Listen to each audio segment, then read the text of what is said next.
all the excitement for silver is gone. And that may seem like very bad news for the metal, but there may be a silver lining in all of this, and we'll talk about that as we explore.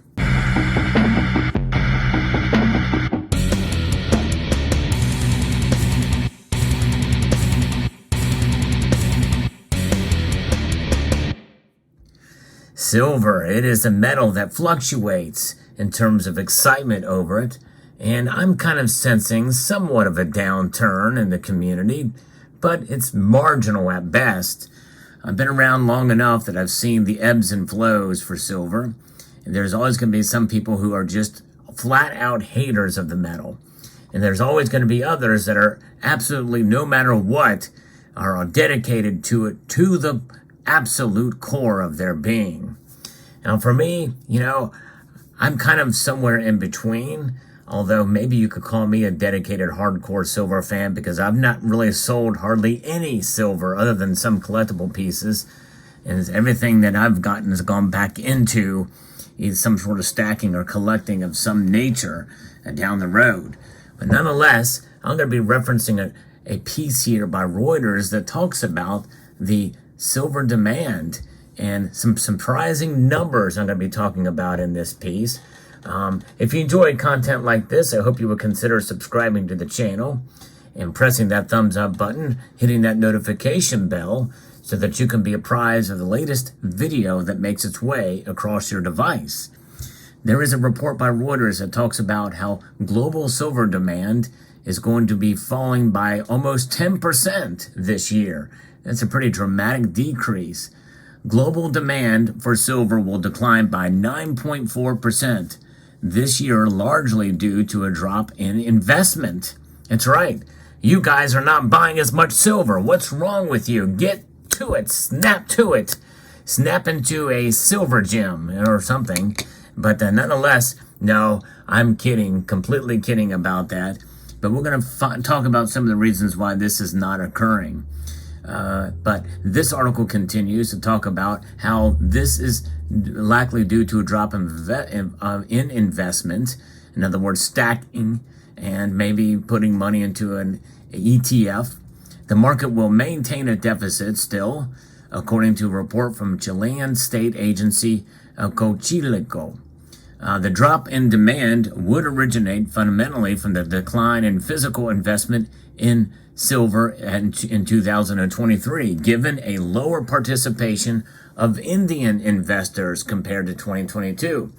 This is a big deal. Remember, India bought a lot of silver because gold prices were so high last year, and that is one of the major reasons for the drop. And Cochilco's executive vice president is reporting on this, and he was interviewed by Reuters on this situation. He also added that Indian investors were especially active last year. The industrial sector will be the largest silver consumer this year, followed by physical investment in the metal, adding up to 35,019 metric tons compared to 38,643 tons in 2022. So that is an incredible distinction here, and this is pretty wild to see some of these things occur, but it's largely due to lack of Indian demand. Now, let me ask you, because that largely excludes most of this audience, but if there's anybody that lives in India that watches this channel, please post down in the comment section below. I'm curious to see if I have any. I know I have seen from time to time somebody comment from India, but it's not very often, and I'm kind of curious to see how much of a factor that's going to play and how many Indian silver stackers are out there. Because most of the demand I would see in this community is probably largely unaffected, but there has been a decrease in demand and excitement for silver because of the sort of waning silver prices. A lot thought that the prices would be up higher by now, and they are not, but I posted a video as to why that's not the case recently. I hope you will check that out. Industrial demand is increasing due to the growing solar energy and the electric vehicle industries, according to the report. And that is going to probably something that's going to be continuing to grow here in the coming months and years. And we've talked about that on this channel too.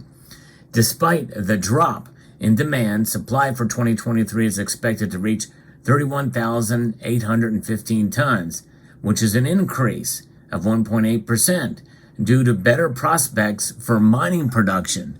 So that's something we have to take into account as well too, which could have an effect on price or keep the price from really breaking out too much. At the end of July, silver reached $24.40 per ounce, up 1.7% from the end of 2022.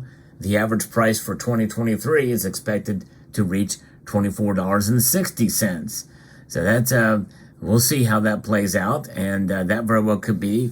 We may see fluctuations. I'm still sticking to my prediction of $28 silver by then, but it's looking as the year goes on that very well could be a long shot.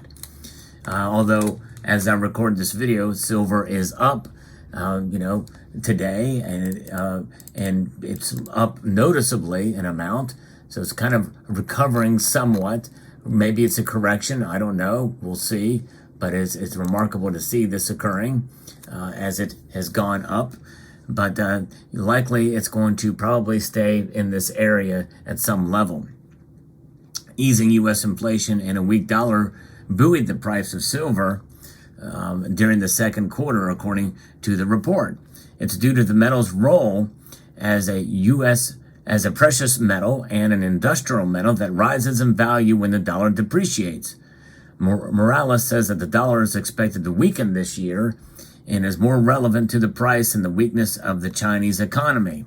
And I would agree with that assessment, although I do disagree with the idea that inflation is easing. It's not. It's getting worse. In 2022, the largest silver producers were Mexico, China, Peru, Poland, and Russia. Fresnillo, KGHM, Newmont, Glencore, and Hindustan Zinc are the largest silver producing companies. Peru registered the biggest drop in production with a decrease of 7%, but Morales says an increase in production is expected in 2023. They're going to have to kind of meet some of the demand that's out there, but nonetheless, it may take a while for that to really show itself in terms of the price, to be reflected in the price as we move forward into 2024. But with that being said, if we start to see increased supply chains coming back together again and increased movement of the metal and all of the different elements that are needed for production, and then I think that likely we could see silver's price increase. And we may see $28, at least touch $28 by the end of the year. Still a long shot, though. I fully admit that. But regardless, are you still excited about silver in spite of the prices where they are now? It's one of those things where as we continue to watch the prices move up and down, people get discouraged. I think a lot of people out there, especially with the silver squeeze movement, one of the things I tried to do during that time period was try to remind newbies, new stackers out there that, hey, this too shall pass. In other words, that the excitement is going to wane, and encouraging you to hold on to it, your silver, because it's more than just a fad. During that silver squeeze movement, it was certainly sort of seen as a fad for a moment. We had a lot of new people come into the community that were stacking silver. But you have to look at it in the long term. And when you do that, when you stack, branch out a little bit, add a little excitement. Variety is the spice of life. There's a lot of different variety of silver you can buy, some with higher premiums than others.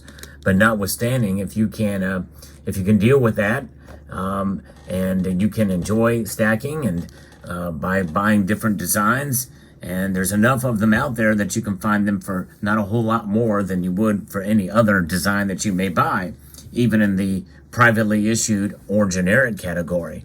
So keep that in mind as you're continuing to accumulate your silver.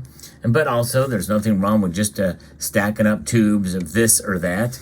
And, there's bars as well. There's a variety of different ways that you can stack up to and including constitutional silver.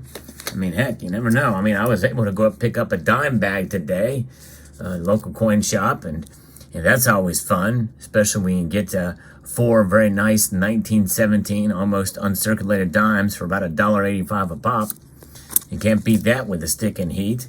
And so therefore, dime bags always help make life more exciting when you can get your silver and find it at a good price. There are deals to be had out there, but variety is also nice too. And there's nothing wrong with buying a little bit of silver when it costs a little bit more. You know, privately issued pieces like this, you know, you can get for very low over spot. There's other more specialized pieces, what I refer to as better bullion. These things, typically from the Perth Mint, are an example as such, where, you know, you may pay a little bit more, but they tend to hold their value and maybe even increase in price down the road, depending on the type and where you buy it from.